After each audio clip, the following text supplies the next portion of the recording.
right. Hey, everyone. Thanks for tuning in to the Online Warriors podcast. I'm Nerd Bomber, joined by Tactic. Hello, everyone. And we also have a very special guest for you today. Now, you may have heard about PS4 Dreams, an amazing game that lets you create your own games, and the very cool Avatar: The Last Airbender project that is faithfully recreating the show. The game's development has been chronicled on Twitch and YouTube and has grabbed the attention of millions of people. And as an Avatar fan myself, I just have to say it looks pretty darn awesome. It's exactly the game that we've all been waiting for. So joining us for an interview, we have the man behind the project himself, Elca Gaming. Hello. Hello, what's up, guys? So glad you can join us today. I am incredibly hyped about this game. It looks super, super impressive. Thank you for coming on to the show today. Yeah, no problem. I'm happy to be here. So we have some questions for you today just to get some insight into your overall process and this entire project. So I guess we'll start with a basic question. What led you to start this project and why Avatar and Dreams specifically? So last year, around the same time, I was rewatching the show from Avatar on Netflix.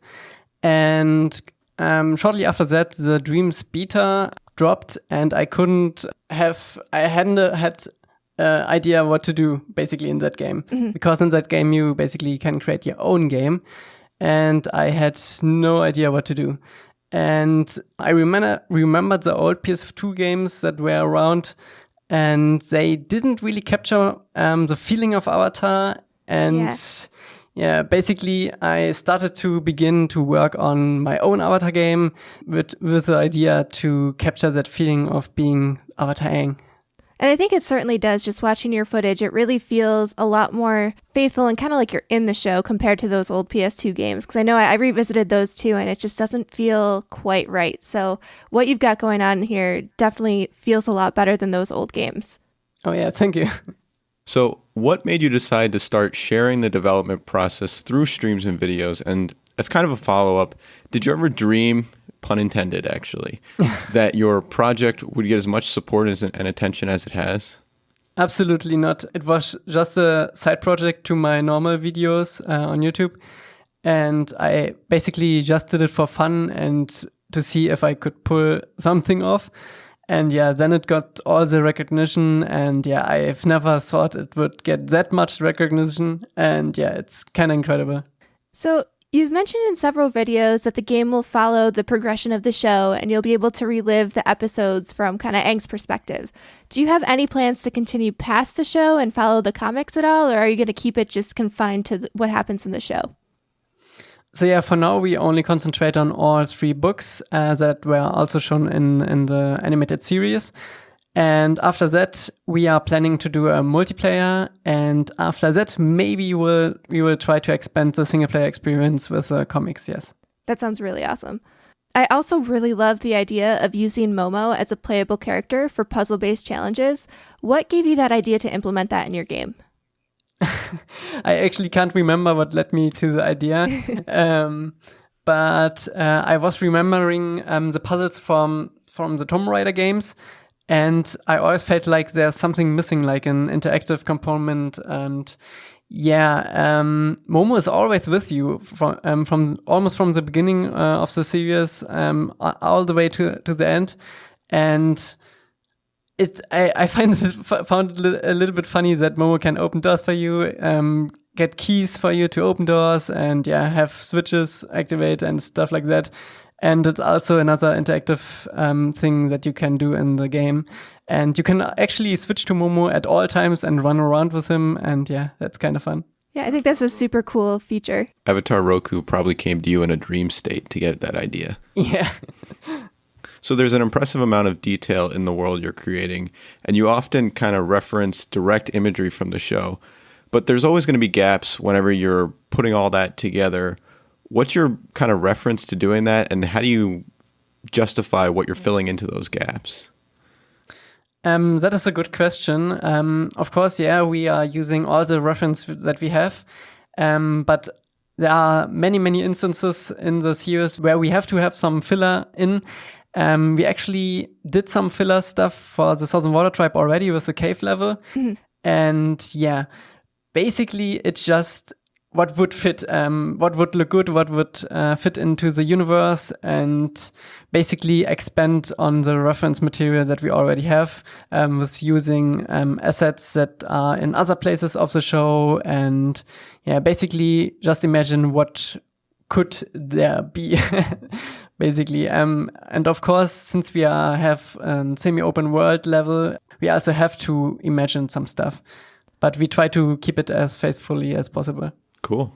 Yeah, I'd say you're doing a pretty good job. I mean, even the parts that you don't have direct reference to, it feels like it would be part of the show. So I think you're doing a really great job there. My next question is there any plan for voice acting in your game, or are you going to keep it mostly text-based dialogue? Yes, there are plans for voice acting. We actually have 2 of the original voice actors already for the project. That would be Toph and Azula, so Michaela Murphy or Jessie Flower, and Grey the Little Griffin. And they are interested in the project, and I'm regularly chatting with them. And other actors are actually interested too, but we have to have some legal stuff that we have to figure out before that. And actually, before we even have to start to record the voice acting, we have to have all the text dialogue ready first. So we have all the references and we can record everything in one go. That's super awesome. It's really cool that you were able to get some of the original voice actors. I think that's probably one of the dreams come true, because even going back to the PS2 games, I feel like the voices were a little off sometimes. And I know they even implemented Avatar in Smite, and the voices just don't quite sound the same. So it'll be really cool to actually hear those original voice actors in there. Yeah, definitely. That kind of segues nicely into my next question. So did you reach out to them, or did they reach out to you, or did the show's creators reach out to you / Nickelodeon to kind of get that to happen, or just to talk about the game in general? So originally I contacted the Team Avatar voice actors, so basically Aang, Toph, Sokka, and Katara. And Toph actually answered me and was super hyped about it. And for Azula, she actually contacted me on Twitter, so that's really cool too. And what was the second part of the question? Sorry. Has the show's creators contacted you as well as Nickelodeon? No, they haven't contacted me yet. So I tried to contact them, but they didn't answer me. And I'm glad you said yet. That really excites me. But in recent news, the official Avatar YouTube channel that was made like 4 months ago actually commented on another user that they are really excited about the project. So that's cool. That's really awesome. So hopefully maybe they'll be able to get in touch with you soon and kind of help out with getting some of the other voice actors and stuff on board. That'd be awesome. Yeah. So you've been doing this for just under 100 days now, about. What has been your biggest surprise and challenge along the way? Mainly keeping the motivation up, and also there are always moments where you get stuck in some level or don't know how to continue it or to finish some level, and it's kind of difficult to find another place where you can work on to basically keep your mind off that level so you can get some ideas how to end it. And that is some most challenging part, but as of now we could figure out some cool ways to basically get around that. For example, for the Fire Nation ship that you can explore in the Southern Water Tribe, we literally got really stuck there, and I started to work on the 3D world map to get some ideas for the end, and that worked out greatly. The world map turned out extremely cool, and I actually flew through that with Appa in VR yesterday, so that's really cool too. That's awesome. Yeah, I just remembered that the VR support finally got rolled out for Dreams. So that's pretty awesome that you can actually experience the world too in VR.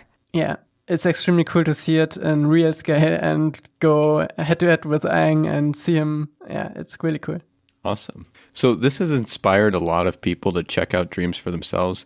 Any advice for the people just starting out?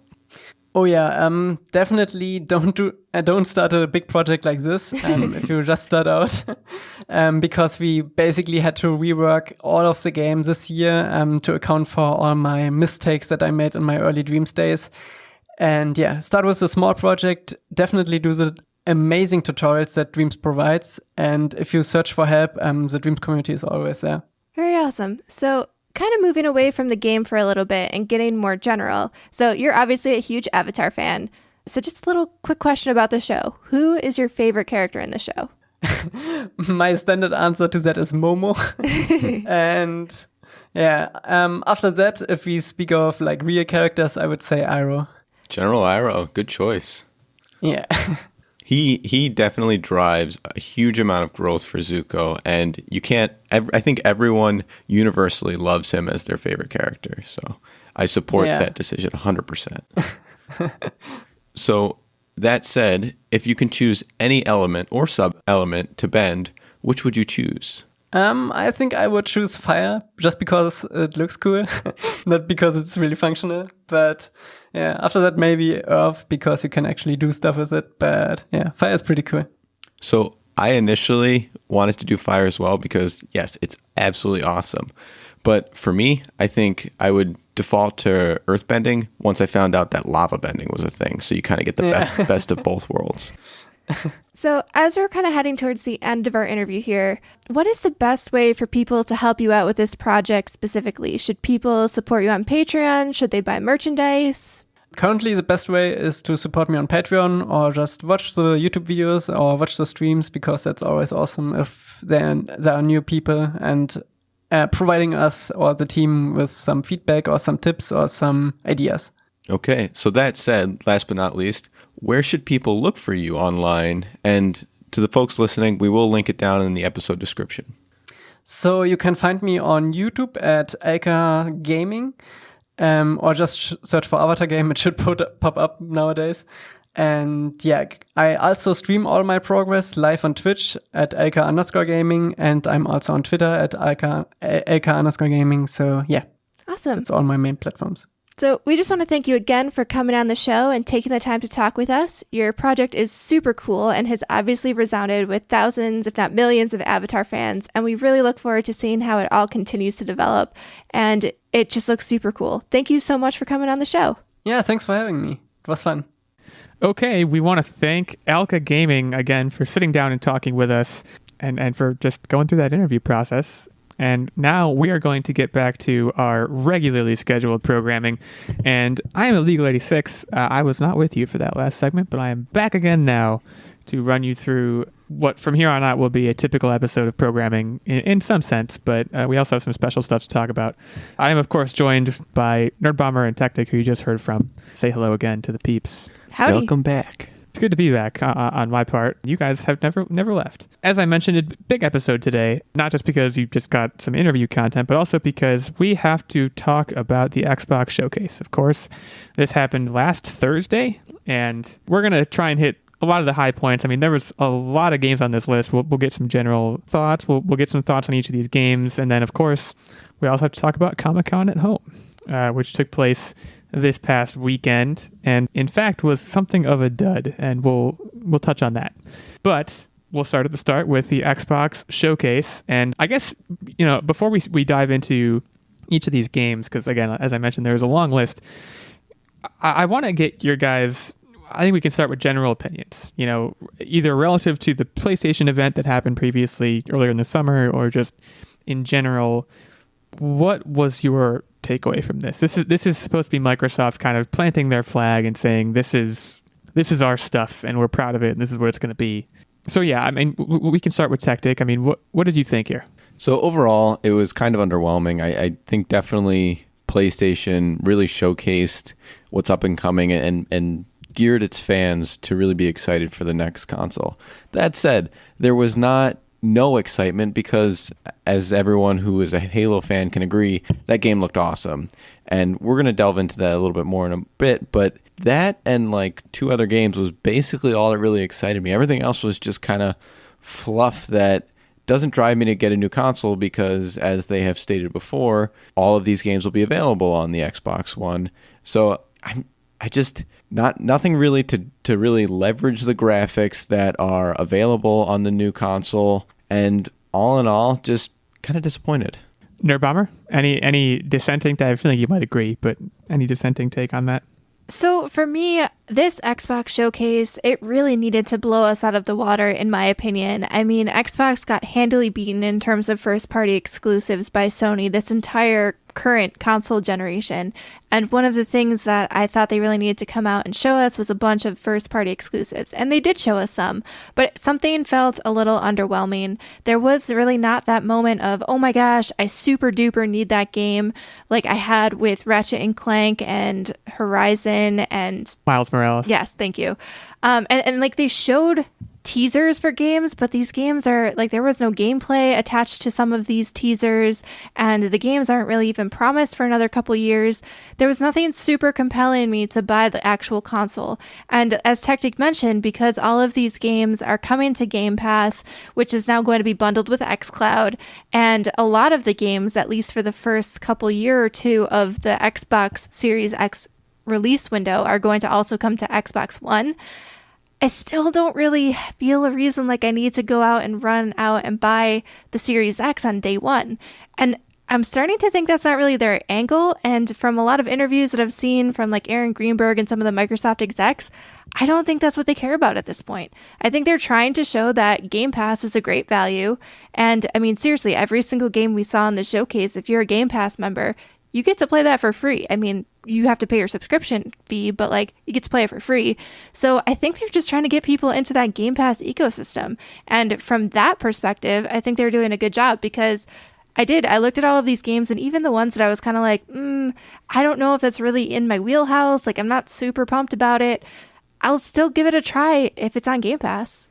Yeah, I'm really glad that you said that, because the Xbox ecosystems, it's not just Game Pass, right? It's your Xbox Live account. So I think they're banking on more of the quantity of subscription services to really drive their profit venue, as opposed to just console sales. The only thing that I do have to say, though, is that if you don't have people in your ecosystem and you don't have those console sales, and I know Game Pass is on PC now too, so that's a chunk of the pie, but if you don't have people on your console, then those subscriptions are going to drop off. No matter how good of a value Game Pass is, if nobody is buying into your console, then who are you selling that to? Well, that's the thing. They can buy the cheaper Xbox One to get their feet wet, so to speak, and then as the Xbox Series X comes down in cost, well, they're already locked into that ecosystem, and there's another head count. So I can kind of see their business plan.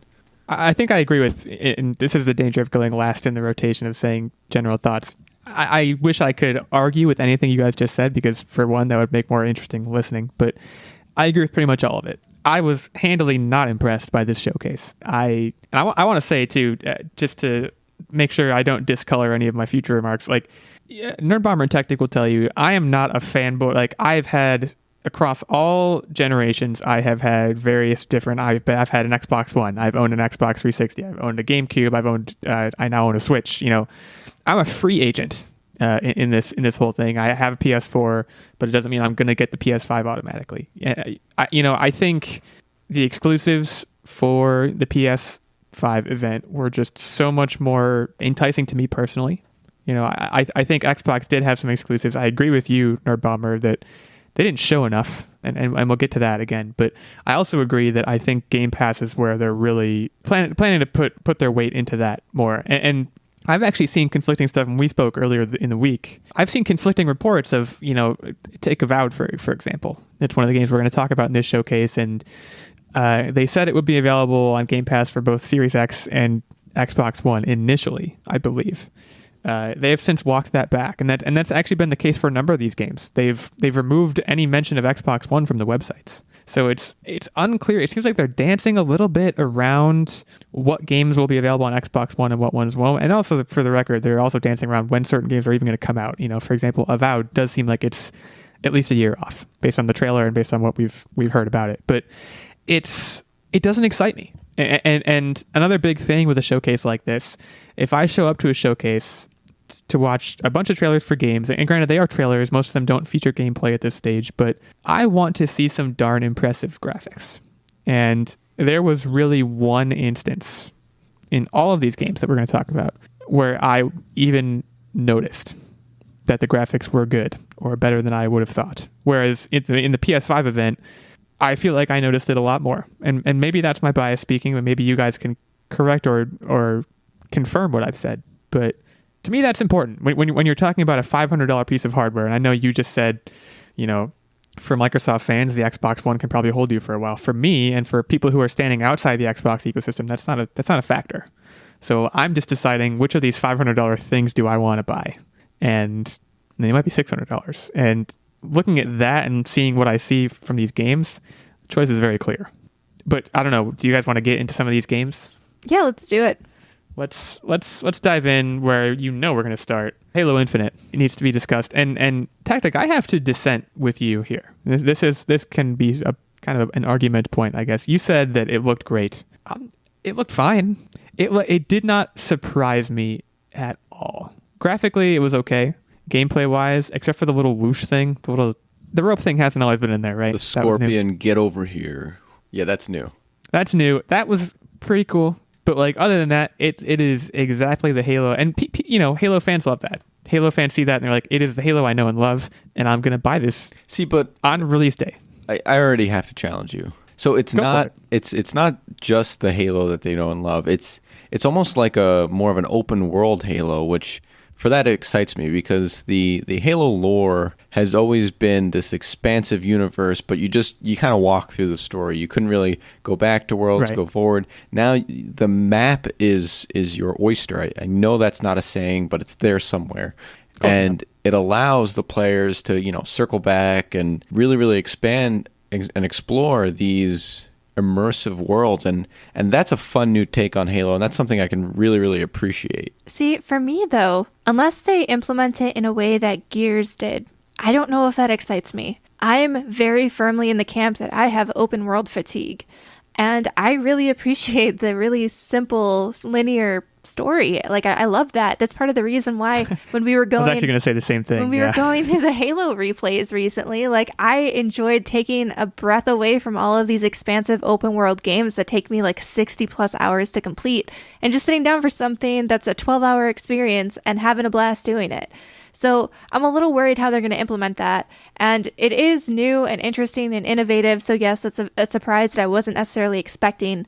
But I don't know if that was a positive thing for me.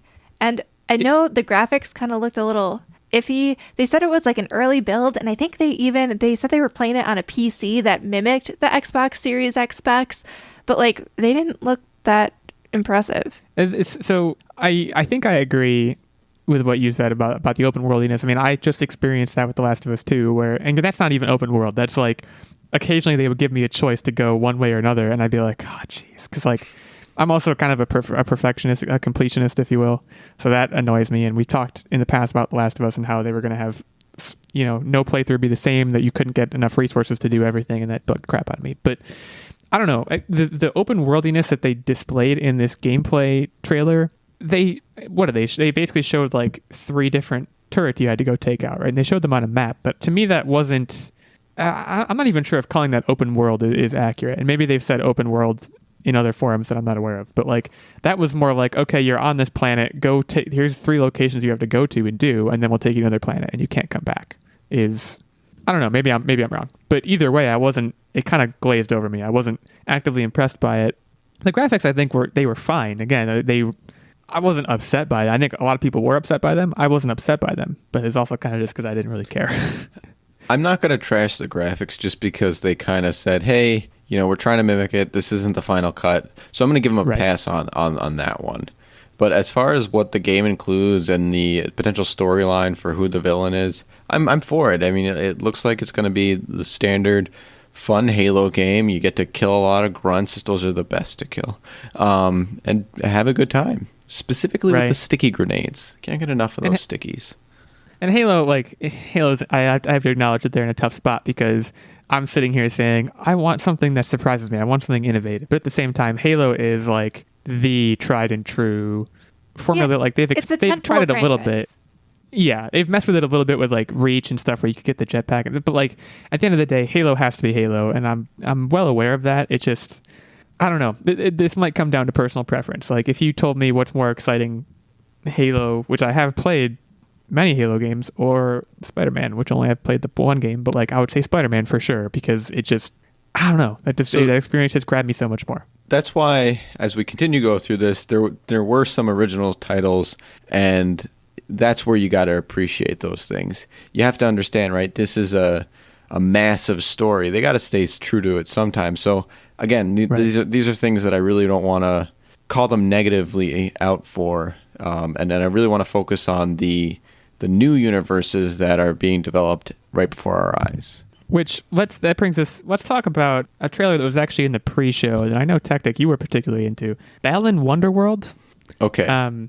Which, yeah, I'll give you the floor for this. I have thoughts, but I think you have more. So go ahead. One of my absolute favorite games ever was Sonic Adventure Battle 2.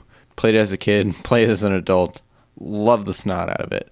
And the creators of that game had also created this game, so rightfully so, you get hardcore Sonic vibes, but you also get, for me, I got Sonic meets Mega Man meets Kirby meets the theater. And so, and it's kind of a play on when people's emotions and personifying their inner feelings or their inner darkness and bringing it forward and shining a light on it, or a stage light, so to speak. And I thought that was a really powerful metaphor. I thought the game looked exciting and playful and had a lot of the different elements that allow characters to get different unique experiences based on what costumes they play in, kind of like Mega Man or Kirby and things like that. So a unique title with a lot of different opportunities to try new things, and I'm here for it. I mean, I was definitely here for aspects of this. This one was a mixed bag for me. I, having had no experience with Kirby, I have had experience with Sonic, but it's very limited.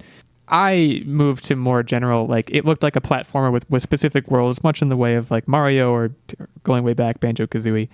And I'm for that. I think my recent playthrough of Luigi's Mansion, which is kind of similar in structure, or at least as far as I can tell from this trailer, like, I think games like that need to exist more than they do, and more than they currently do, and I think this is a step in that direction.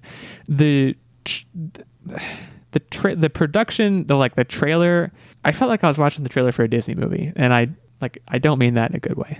I don't know. It didn't work for me. And if it worked for you, that's great. And I think it probably worked for a lot of people. I was like, I think at one point when I was watching it, I audibly was like, all right, but it's just a game.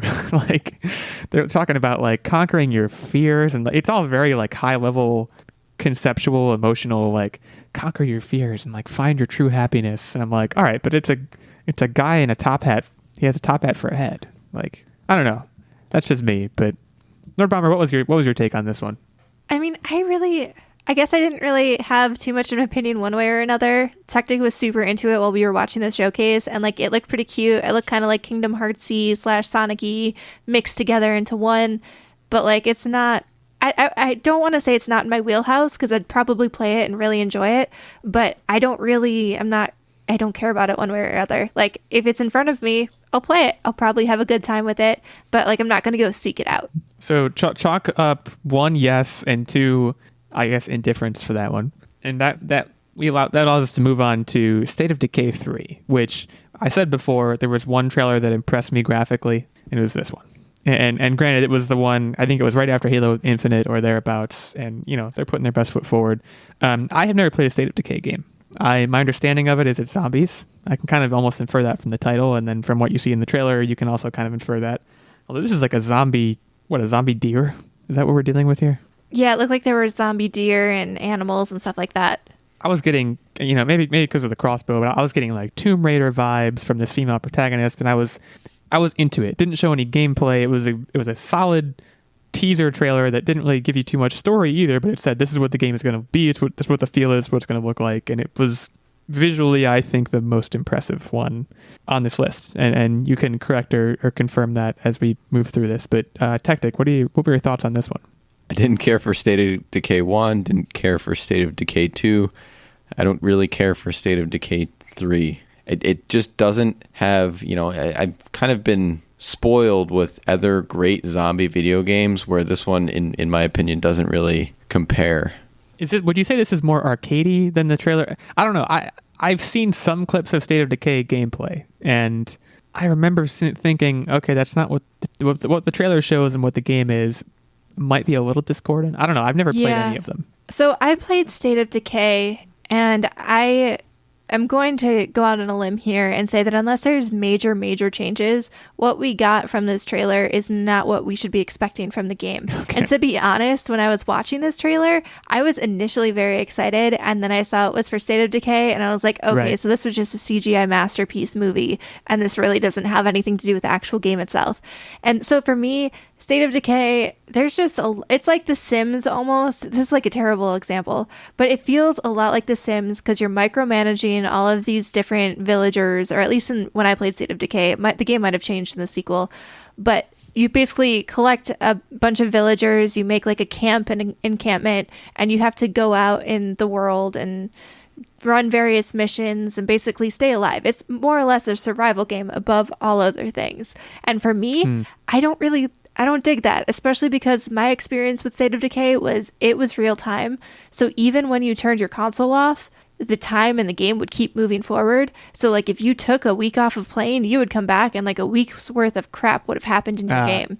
And that's just not for me. I don't find that fun. I try to relax sometimes when I play video games, and to feel like I have to check in with a game every single day is not very enjoyable. So But that is what Animal Crossing does too, right?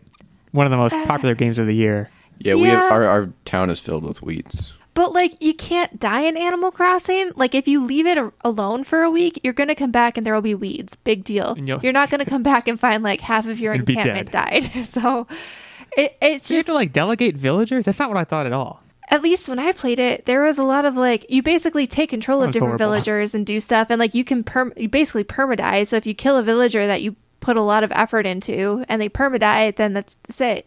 All of those stats and stuff are just gone. And to me, that's not super fun. So I was stoked for the trailer until I found out what it was. I'm sure some people will be very excited because it is a popular franchise, but not for me. I will say the tricky thing is, and again, this is a personal bias thing, but like when I saw the PlayStation event, the games that impressed us the most, we said were Horizon and Spider-Man and Ratchet and Clank, all of them sequels. Mm-hmm. I had a similar experience to what you described with this trailer. When I was watching, I was like, oh, this looks great. And then I saw the name of a game that I knew and then a 3 after it. My interest level went down because I implicitly assume I'm like, okay, well, that means I'm going to want to have played the first 2 and I'm not going to do that. So like, it just kind of, I don't know, that backed me off a little bit for sure. But there are people who watched the PS5 event who probably said the same exact thing. So we're living in a world of sequels. I guess I want more original games. Forza Motorsport is not one of those. We don't need to spend much time on this one. I feel like Forza is just the game that Xbox puts out to say we have good graphics. It's pretty. It is pretty. It was super Yeah. pretty. I would probably say this was graphically the most impressive if I cared one iota about it, but I don't. The only thing, they didn't show a single person's face clearly. So I kind of wonder what the people look like in that game. Could be like a Madden situation where like Madden's got amazing graphics and you look at the faces and everyone's got like dead fish eyes. Probably. Yeah. Well, Forza Motorsport, some motorheads out there are probably really excited about that one. Driving simulator folks, not me. Haven't played a racing game in quite a while. Let's talk about Everwild Eternals, and I'm going to turn this over to somebody else because I'll just say this is not in my wheelhouse at all. I almost tuned out of this trailer. So I thought this game actually looked really interesting. Basically, they start talking about nature. This game is from Rare, and they start talking about nature and how you have to be in tune with nature. And basically, it looks like there's witches or something, some magical beings or elves, and they're basically interacting with all of the different animals and stuff. And that's pretty much all we know about the game, to be totally honest. It looks interesting. Graphically, it looks pretty. I like interacting with nature and animals. I think it could be fun. But I literally don't know what this game is. I have zero idea from this trailer. And that is one of the things that I feel like kind of stemmed my hype a little bit for this entire event, because I didn't really see enough. Like a 1 minute sizzle reel of a CGI trailer is not going to get me excited if I don't know what the game is. Right. So for me, this one got me excited. Interestingly enough, for those who definitely know, we're finishing up The Legend of Korra, and the ending season is very much in tune with the spirit world and being connected with the spirit world. And this game just looks like a very spiritual game. There's a lot of animal interaction and connecting, and it even looks like there's little spirits floating around. So because we're watching that right now, that is why I got excited about this game. Well, there you have it. Everwild's Eternals. Go check that one out. One of the ones that I would like to spend some time on is Tell Me Why.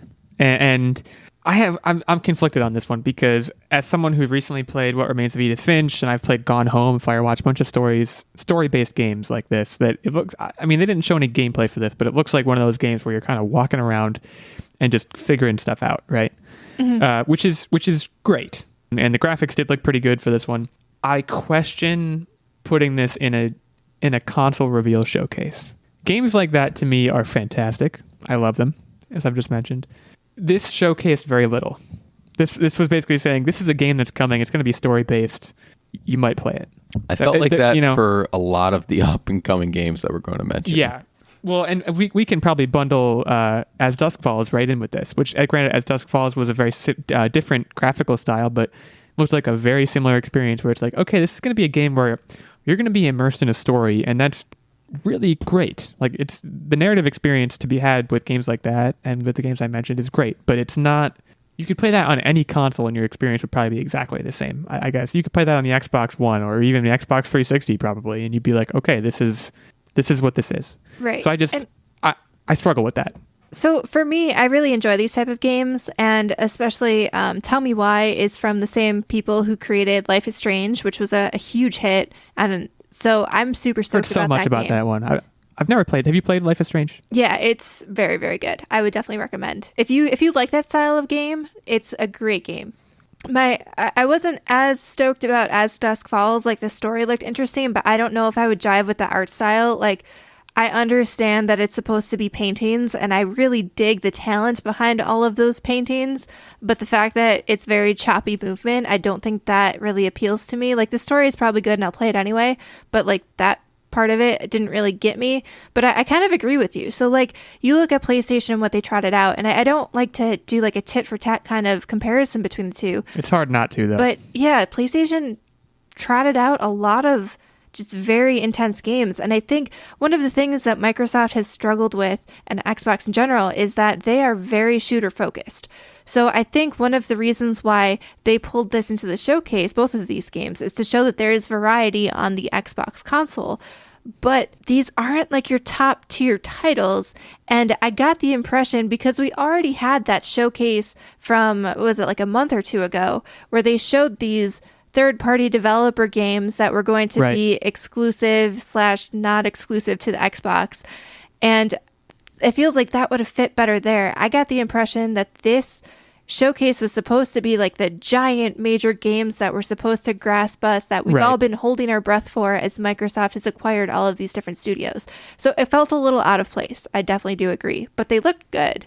Yeah, I think As Dusk Falls, like you said, it's kind of what I got from it more was looking at the panels of a comic book, and I can understand how that could be really, really cool. But I think I'm inclined to agree with you. If anything, that would just pull me out of the story. Whereas Tell Me Why looks like, okay, it's like you're playing a movie basically, which I get something out of. So I'll have to check out Life is Strange. I've heard so much about it. It's worth noting at this point, we're going to be skipping a couple of things just in the interest of time. You know, you all probably saw that there was an Outer Worlds DLC, and Ori of the Will of the Wisps is being optimized for Series X, but we just don't have time to cover that. So we're going to move on to what, to me, gets the most fun-looking award, and that's Grounded. This was silly. This is cartoony in a way that I don't usually jive with, but I was getting like kind of 90s nostalgia, Honey, I Shrunk the Kids vibes. Like, I don't know. They showed a decent amount of gameplay that looked interesting, and that, you know, I'm into this one. I don't know what more to say about it, but I don't know how you guys felt.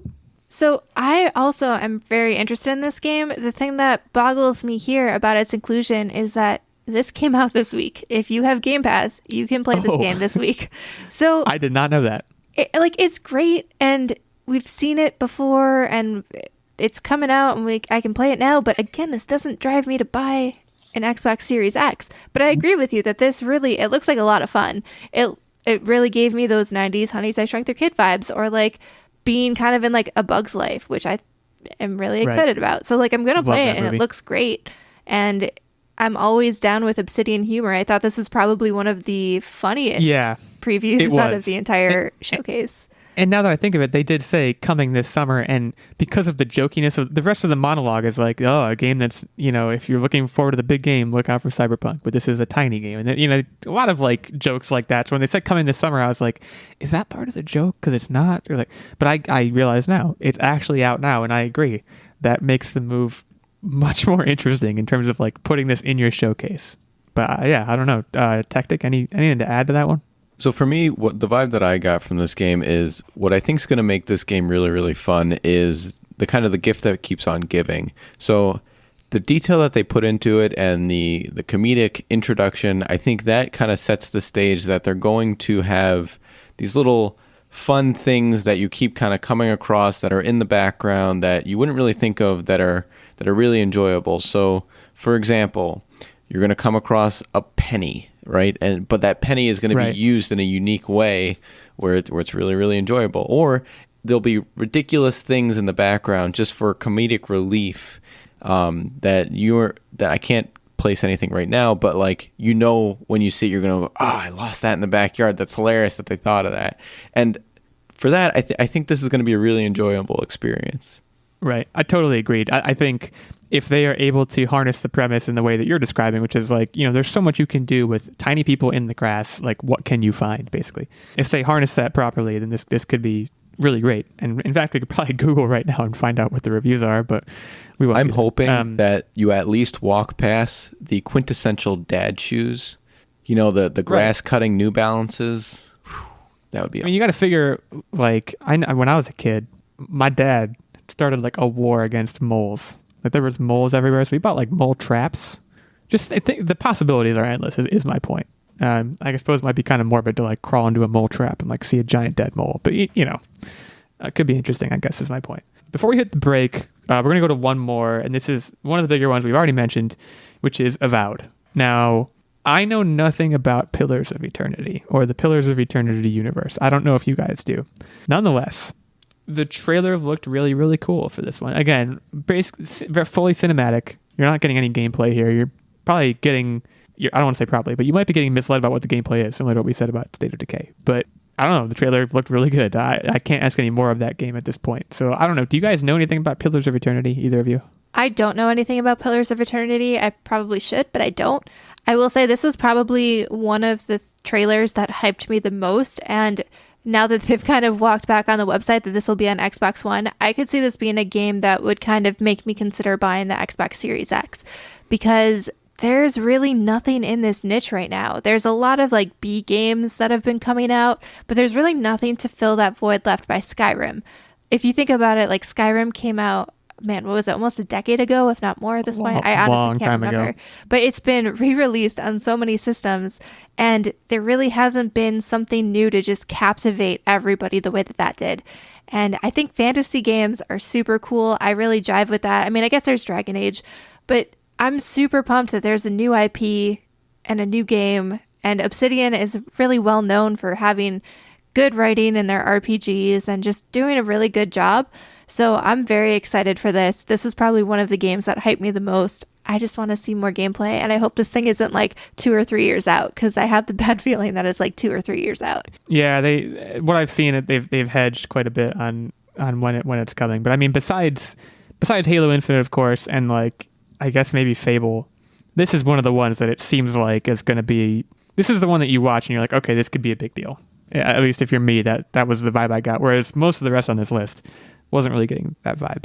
Tactic, anything to add before we? I mean, you guys know me. On any game opportunity that I have, I always go Team Mage. So the second I saw him do his little finger handy thing, let's not call it the handy thing. But as soon as I said, yes, there's some magic in here, I'm into it, and that's all it took. I'm an easy sell, really. Well, you will be sold. It's just a matter of when. So we have more trailers to discuss, but right now we're going to take our halfway point. Bray Eyes is past the halfway point because we had an interview at the beginning, but we're going to take a break now, shout out some of our friends. Before we do, though, I have to shout out our fantastic Patreon producer, Mr. Ben Checkness, who's been supporting us for quite a while now on Patreon. Thanks again to Ben. So Ben, is a producer, so he gets this shout out. He also gets access to the monthly secret segment and vlog, and he gets input into the weekly game segment, which is coming later, hosted by Tactic this week. Ben supports us at the highest level on Patreon, which is the night level, and he gets access to all of those wonderful things as a result. If you want to be like Ben, you're gonna want the night level. But if you're not quite as cool as Ben, we also have a Squire level, which gets you access to the monthly secret segment and vlog, and the page, which gets you access to the monthly secret segment. We have another one coming out real soon. So if you're interested in giving back, supporting us, we love doing this. Hopefully you love listening. You can head over to patreon.com/onlinewarriorspodcast for more of the details. Thanks again to Ben. We'll hit the break and we'll be right back to talk to you about Psychonauts. Hi, I'm Sunny Hepburn. And I'm Brandy Fleeks. And we're from Book of Lies, the podcast, where we discuss liars, cheats, and thieves, scammers, and dirty, rotten scoundrels. You can tune in for new episodes every Tuesday to hear about another lowdown, dirty liar. And learn how to spot them. So that's Book of Lies Podcast. You can connect with us on social media, Twitter at Book of Lies Pod, Facebook, and Instagram at Book of Lies Podcast. Bye! Okay, Psychonauts 2. Now, just diving right in, I have not played, again, there's so many sequels here that I have not played the original. So I'm like, I feel like I'm just kind of swimming in a very deep ocean. I'm treading water. But I've not played Psychonauts 1. I love Jack Black. Not necessarily as a musician, but just like as a person and as like a personality. So when I saw him, I was immediately more interested. And he's a pretty good singer. That's my takeaway from this one. I don't know. I mean, Tactic, I think you've played Psychonauts, or you were somewhat excited about this. I'm a big puzzle gamer, and so anytime I get the opportunity to solve puzzles and traverse worlds, especially ones colorful like this, because it's always nice to have an awesome imagery to look at, I'm for it. And I know I keep saying I'm for a lot of these games, but it's this diverse portfolio that I like to immerse myself in, and puzzles are awesome. So I was very excited about this game, and puzzle away, folks. I'll probably get lambasted for this one. I don't really care about Psychonauts. The setting just doesn't interest me at all. So for me, I'm out. No, I'm on Shark Tank right now, and I'm out. What is the setting? Is they inside somebody's brain? Why is it called Psychonauts? Are they in a person's brain or something? That's why it's so colorful? I think so. I never played the first one, but I think you do. You go from brain to brain, and I don't really know much about it. But this looks like very... I don't even know what like era. A Little Big World situation? Little Big Planet, sorry. I couldn't tell you. But I like my 3D platformers, but this is not my jam. It looks very like 60s, and that's not me. A lot of color. I gotta give it credit for that. My eyes were delighting in all the color, I guess. But yeah, someone, and we haven't done a Twitter shout out yet. A Psychonauts fan on Twitter, come yell at us. I mean, at OW Don't yell at me. Don't yell at me. Okay, yell at OW League 86 and at OW Nerdbomber and at Online Warriors 1, if I could say that, about how Psychonauts is great and how we're idiots. Wouldn't be the first time someone called me an idiot for not liking something, and it won't be the last. But you know what? That's pile on. That's the one thing about Game Pass, though. Like, I have Game Pass, and maybe I'll pick it up, and maybe it'll change my mind about Psychonauts. Who knows? Yeah, we should, and let's put a pin in this for a future episode. We need to like break down the whole Game Pass thing in more detail, because like we said, that's a big thrust of this, but we're being forced as podcasting journalists, so to speak, to like go through all these trailers and talk about them, and we're not going to have time to talk about Game Pass, which is like a huge deal. So we'll put a pin in that. But Destiny 2 seems like it should be mentioned here, both because it was announced it's coming to Game Pass and Series X, and also because they showed a really cool trailer for Destiny 2 Beyond Light. And this is one that I played both Destiny and Destiny 2 for a while. I was in pretty deep, especially with Destiny 1, like a little bit less so Destiny 2, but I really like Destiny, guys.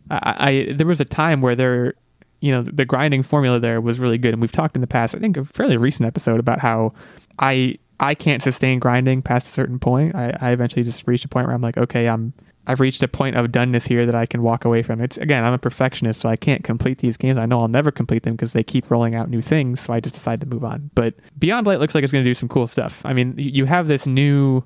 I don't know if they call it light, the stuff you throw, and it makes these platforms and allows you to freeze enemies and stuff, but it seems like a pretty cool and pretty significant innovation on the typical Destiny formula, which is just, run and gun, basically. Have you guys played Destiny? I know at one point you did. I don't know how. Yeah, deep we you played got through there. all of Destiny 1, and we basically stopped there and did not do Destiny 2. And like we thought, so this actually really excited me to see that not only will Destiny be on Game Pass, because it's a free-to-play game, so like that doesn't really make me that excited, but the fact that all of the different expansions are going to be on Game Pass. And so for me, that's why we never got into Destiny 2, because it felt like, especially with Destiny 1, we were always trying to play catch up. Like I am one of those people where I like to wait for the full expansion in a single disc to come out kind of deal. And so we did that, I thought. And then as soon as we bought the collection for Destiny 1, like the next expansion came out, and I was like, damn it, I don't want to buy this again. So that's kind of why we never got into Destiny 2, was just because there were so many expansions, and I felt like I would hit a wall at a certain point and I would not want to spend more money. So the fact that all of the expansions are now included in Game Pass, I'm super pumped. And I think we'll actually probably go back and play it now, because when it went free to play, I was intrigued. And then when I saw the expansions were not free, I was like, meh. But now it's all free to me, so I'm going to play it.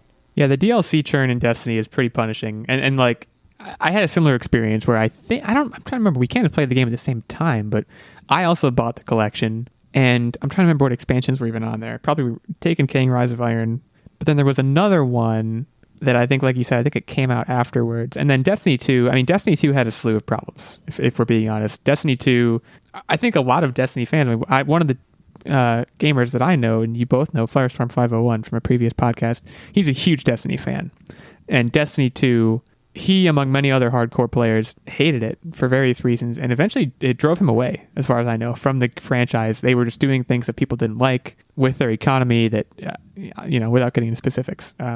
I'm not sure if they have plans to fix any of that or make any of that better, but that's just things that I've read about on Reddit and various places. So Destiny 2 Beyond Light is coming, and as we said, Destiny 2 and all of its expansions are also coming to Game Pass. We should spare a minute for Warhammer 40,000 Darktide, if only because the trailer was so dang cool.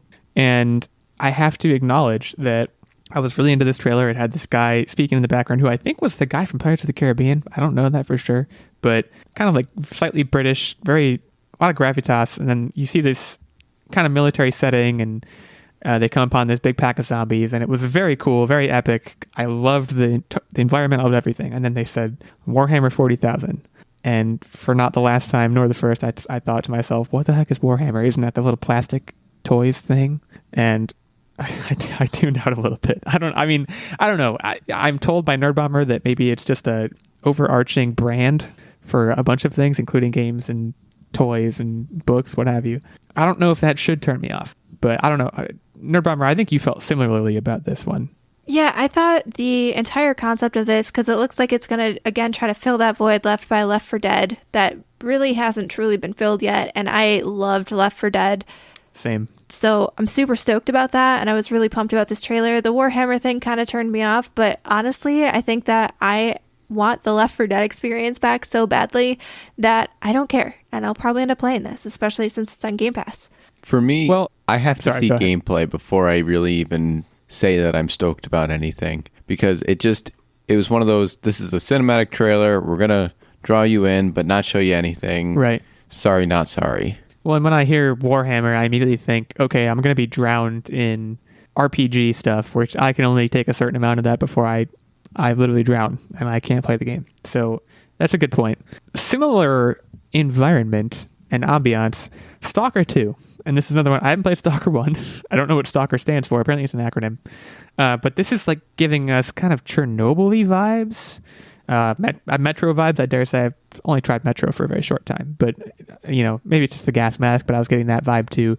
It seems very definitely dark. Stalker, the first game, I think the full title was Stalker Shadow of Chernobyl. So you are spot on with that. It's clearly going to be a shooter. But again, similar to the last one we discussed, it's a trailer that was very cinematic, showed no gameplay of any kind. I'm into it, but I want to see more. Similar to what Tactic said. I don't know, maybe you guys just are in agreement there and we can move on, or if you have something to add to that one. Yeah, I mostly agree. I played the original Stalker game and it scared the poop out of me, so I'm not super pumped about this, just because, as you guys probably know by now, I don't do horror games very well. And we haven't even gotten to the scariest game yet.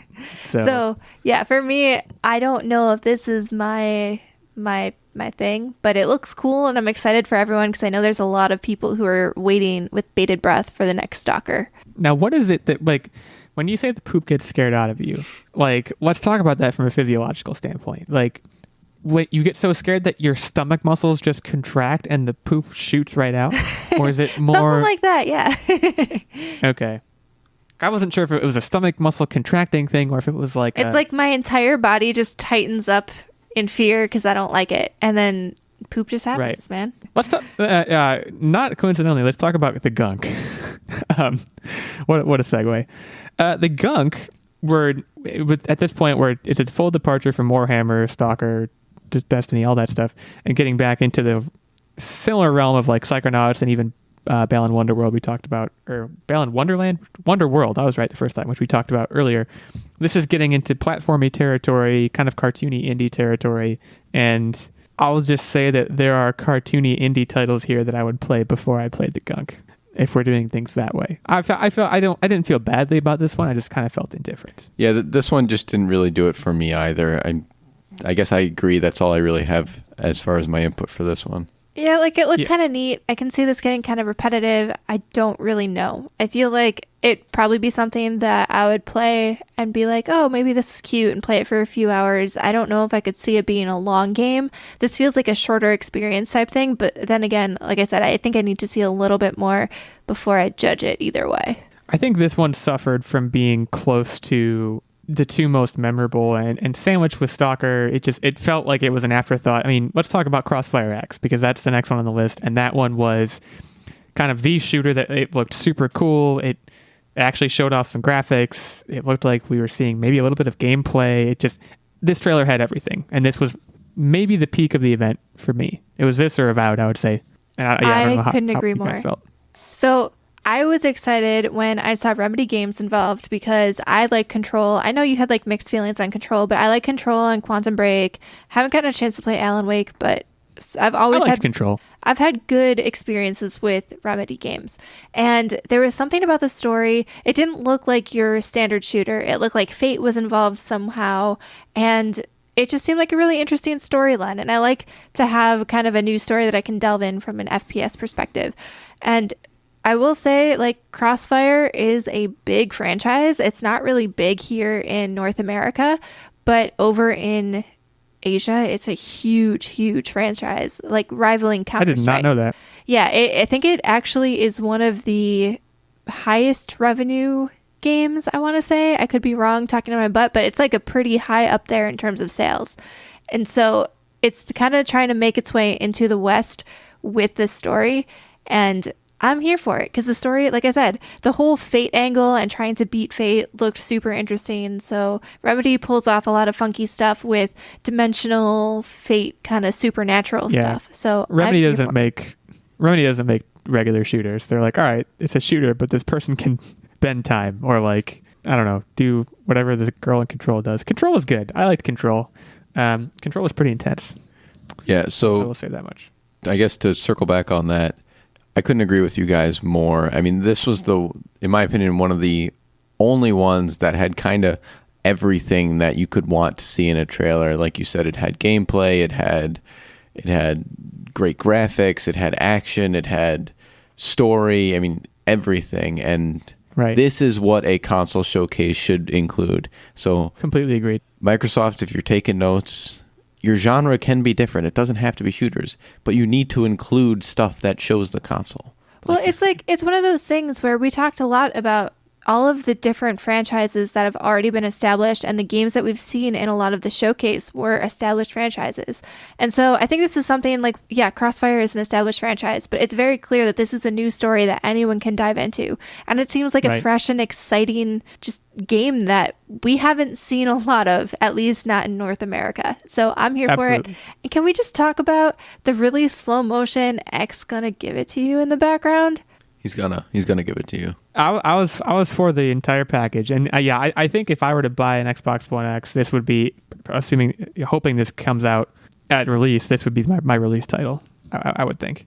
Close behind that, though, is the medium, which this was very interesting because so do you play the whole game in split screen, or were they just showing it like that? I was confused a little bit by that. I love the idea of dual reality. There's a level in Dishonored 2 where you have this, Nerdbomber, I think you played Dishonored 2, where you have this like time shifty thing. It's like, I don't remember what it is exactly, but it's like you can move, you're in this house and you can move to like 50 years before, and you can move back and forth between that time and this time. And it's similar in that you're in the same geometrical space, but you're shifting realities in order to like hide from people and do certain things. So I was getting a lot of that vibe here, and I was really into it, but I want to know more about how it would actually work. Would it be split screen the whole time? I really doubt it. Yeah, I don't think it's going to be split screen at all. I think it was just them demonstrating the deltas between the two. So right. Don't hang your hat on that, because like I said, it makes more sense to show the before and after so that the viewers can understand it. But from a gameplay perspective, it just would make it not as clean and intuitive to play. And even if they do show that, it's scary. I mean, even if they do show the side by side, I feel like that would only be like in small instances. It wouldn't be the bulk of the game, because that would be super jarring to play. I don't think I'd be able to track two different screens, to be totally honest. Yeah. Otherwise, we'd all be a lot better at screen cheating. Right. It will be hard enough it's going to be hard enough to like track the two realities when you're on one screen shifting back and forth between them, I would imagine. Was kind of part of this level of Dishonored I mentioned, and it was probably would be a big part of this. So that one looks super cool. And then we, of course, will finish out with another one of the huge announcements, Tetris. No, just kidding. Fable. Fable is another one that, Nerdbomber, I think you played this one. Maybe you both did. I have never played this one. I played through all of the Fables. The trailer showed nothing with a capital N. It was just like a very generic cinematic that if you didn't, as someone who's never played Fable, I was like, I don't really even know what's happening here. But you play as a toad. Deal. If you've never played this game, you play as a toad and you eat fairies. That's the whole game. It's hours of it. So I've never played it. Tactic has played it. A lot of it's basically, at least the old franchise, if I remember correctly from watching you play some of it, like the decisions you make kind of drive whether you're good and evil in the world. And just so you guys know, I'm evil and I have 7 wives. And so like I've always been very like intrigued by it, but like for me, I've kind of been waiting for it to be refreshed in some way, just because I think we talked about it last week or the week before. I like older games, but I also like taking advantage of new graphical capabilities. And I have all of these high power consoles and I want to use them. So I'm excited. I was actually very excited. I knew I kind of had a feeling that Fable was coming, but I'm excited. I just wish we saw more. It feels like it's far away. So is this a remaster? Do we know? I think that they're going to reimagine the franchise because it's a completely new game studio at the helm. And from what it seems, it'll be like following. It's kind of like a reboot of the franchise, I would say, more than a remaster. Gotcha. Well, that one is obviously exciting to a lot of people. I know it's a fairly big franchise, so that one's coming up. That brings us to the end of the Xbox event. I know, again, that we had to kind of lightning round through a lot of these, so if there's any you want to talk to us more about, or any that we didn't talk about that you want to hear our opinions on, you can again hit us up at OWLeal86, at OWNerdbomber, at OWTactic, and of course our main account at OnlineWarriors1. Right now, we're in a bit of a sticky wicket. We were planning to talk about Comic-Con at home, and our time to do so is very limited. So what we're going to do is we're going to skip What Are You Up To Wednesday, and we are going to lightning round Comic-Con at home. Each of us are going to pick one thing, essentially, that we saw or heard about in this event, and just kind of run through it. And it's worth noting, we might talk about this next week, because Comic-Con at home also is seen by many as a significant failure. It had very low turnout. We can probably dissect that more maybe next week or in a future episode or in a secret segment or something. But for right now, we'll go around the table, the proverbial table. Tactic, what did you see? What was the big thing for you from Comic-Con at home? So I'm going to pick what I think you guys want me to pick, and that is the Snydercut Superman reveal in the black suit. And the reason why I picked that is because you guys are going to go, oh, how's that significant to the comics, Tactic? And I'm going to say, hold on. How is that significant to the comics? Great question. I'm glad you asked. Well, the reason why that's significant is because it really does stay true to the resurrection of Superman. So when he is resurrected in the comic books, he dons the the black suit. And the other thing that's significant about that is when he died, his suit was totally destroyed. So it only makes sense for him to come back with a new suit. The dark suit, it helps him heal faster because it improves the efficiency of the sun.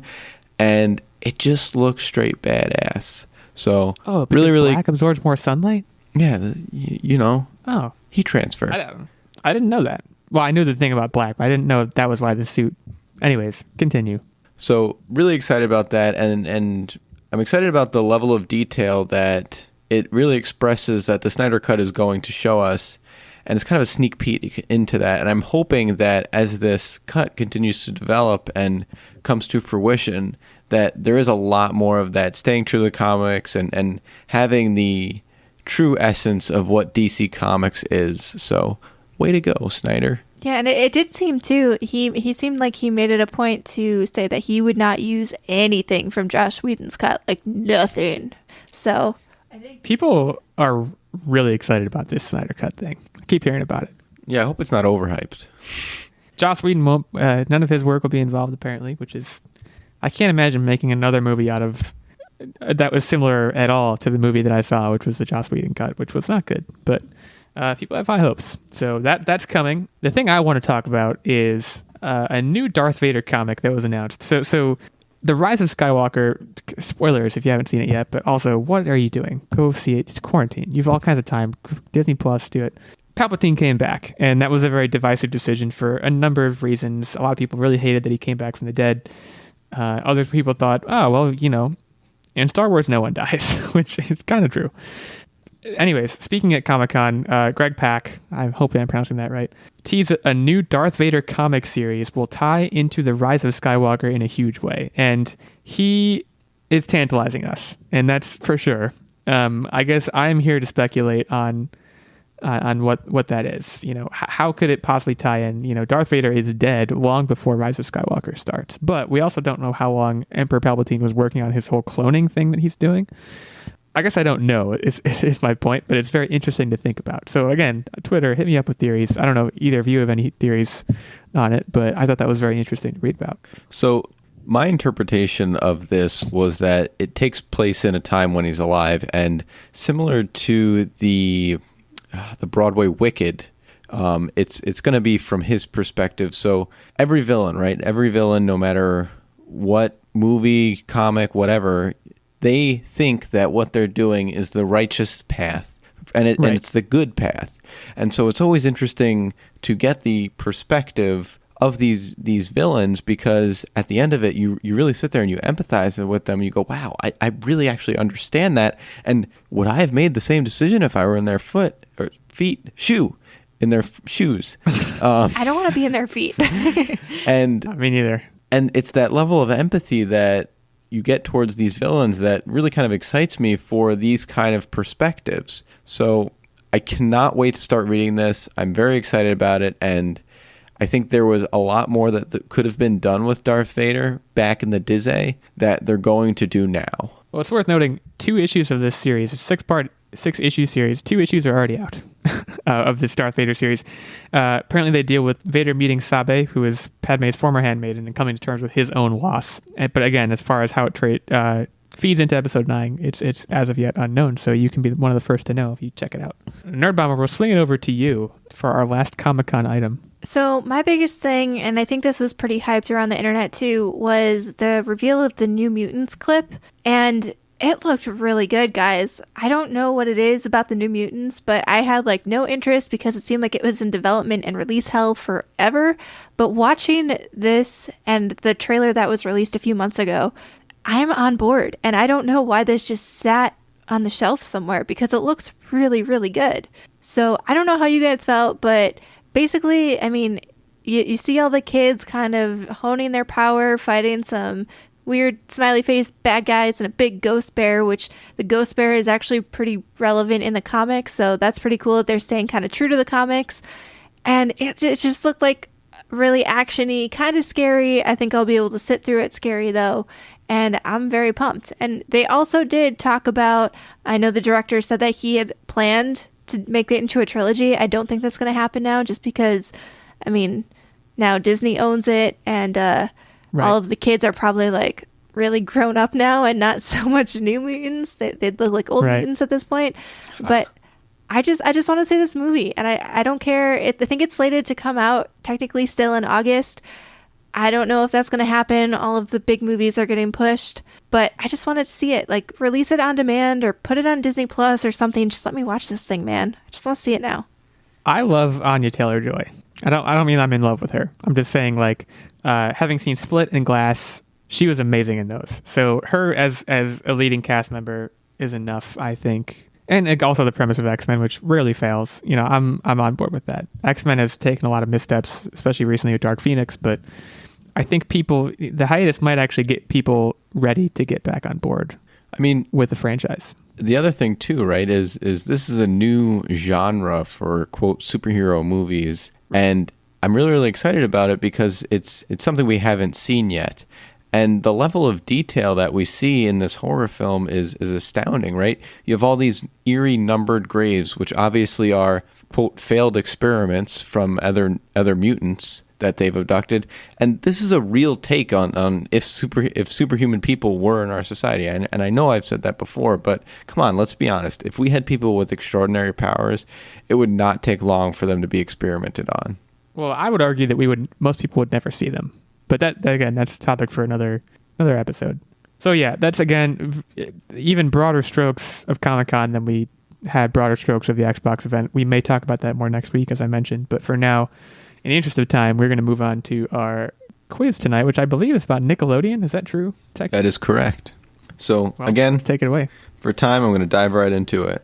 So first and foremost, what year was Nickelodeon officially launched? Who gets to go first on this one? Dealer's choice. I'm the dealer. I'll go. Oh, okay. Sorry. Okay, you go I was about first. to volunteer. I'll volunteer. I have strong feelings about this one. I don't know why. The number 1976 is like really just burned into my brain as soon as you said that. So I'm going to say 1976. I was going to go with 1975. Oh, boy. I'm going to say, I feel like it wasn't around in the 60s. I don't remember it being around in the 60s. I'm going to give you a little window. You were alive in the 60s? I don't know. My parents were. I'm going to say 1979 because I think it was definitely around in the 80s. So I gave you like a small window to potentially get it. Okay. All right. So Nerd Bomber nails it. April 1st, 1979. Wow. Oh, man. I was so close. Okay. Well, this is going to be one of those times. Okay. So it's been running for quite some time. What is the total number of programs that has aired on Nickelodeon? And keep in mind, this includes Nick Jr., Nickelodeon. Is this total number of episodes or like total number programs, of different shows? Different Okay, shows. Oh, boy. Including Nickelodeon? Really glad I don't have to go first on this. So one. does this isn't just Nick originals because there's also Nick at Night that pulled Nick. from a plethora of different shows. Yep. Oh, it boy. includes the ones they pulled. Honestly, I'm just going to have to take a stab in the dark and say like 250. Oh, it is higher. I'm going to be the jerk and say 251. So I just want you guys to know I physically counted every single show on a list. Did you really? Yes. It's 400 programs.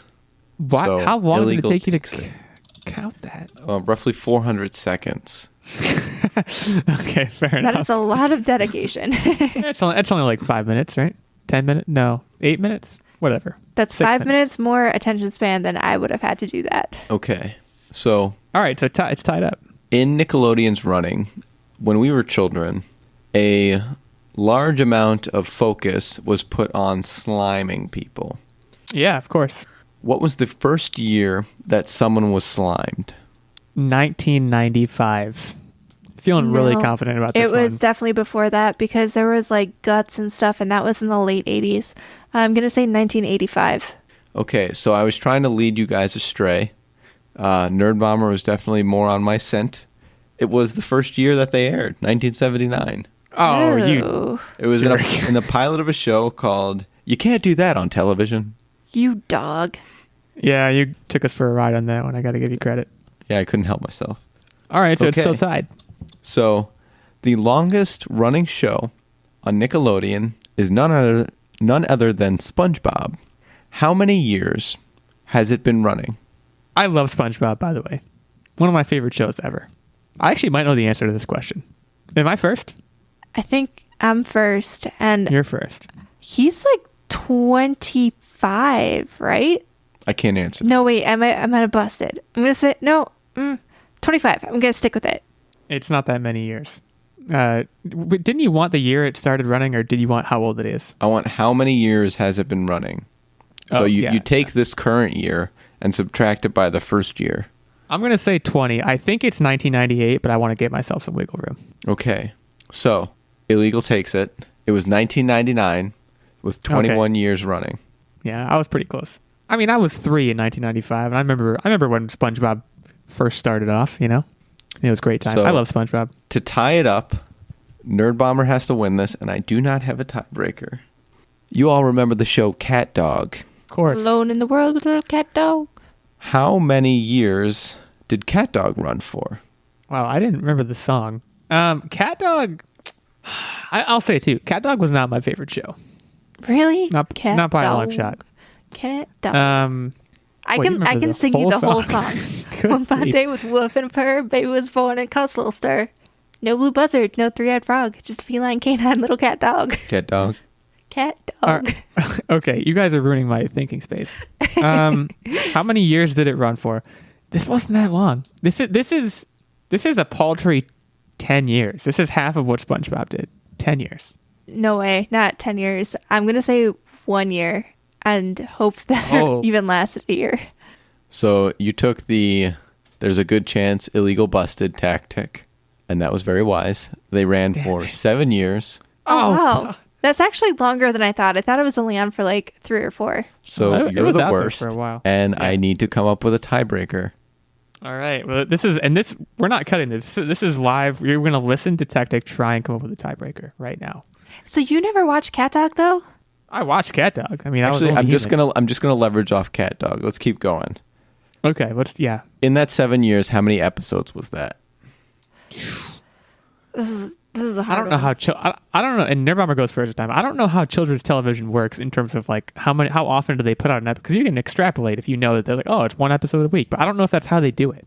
So I'm going to draw off Avatar, and I want to say Avatar's 3 seasons were like 20-ish episodes, maybe.